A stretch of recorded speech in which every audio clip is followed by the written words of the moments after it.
All right, friends. So if you're stuck on this one, that's totally fine.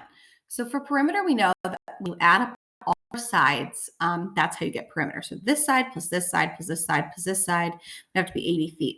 This particular figure, if we want it to be a rectangular garden, we know that opposite sides in a rectangle are equal. So we know that our horizontal sides and vertical sides are equal. So we know that this also appears to be the longer side. So that would be the length. So my advice to you would be try to plug some numbers in. We know that this side has to be longer than this side. So I'm going to use a big number. I'm going to say, let's say that this is 25 feet. If this side is 25 feet, then based off of what we know about rectangles, this side is 25 feet. And we want to have the total perimeter be 80 feet.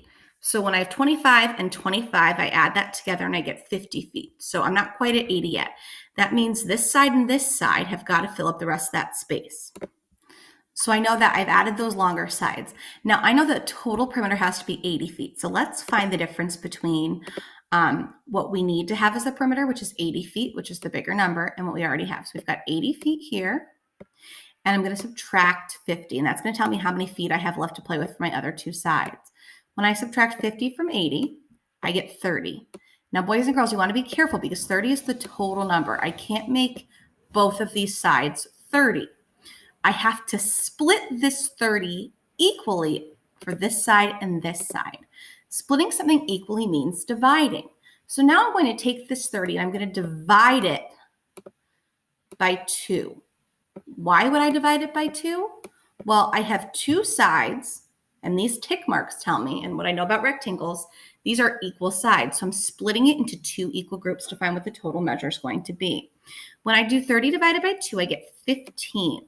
That tells me that the width of each of these sides, both of them, is going to be 15 feet. 15 here and 15 here. So now when I add up 15 plus 15, I get 30. 25 plus 25, I get 50. And let's see what happens when I add 50 plus 30.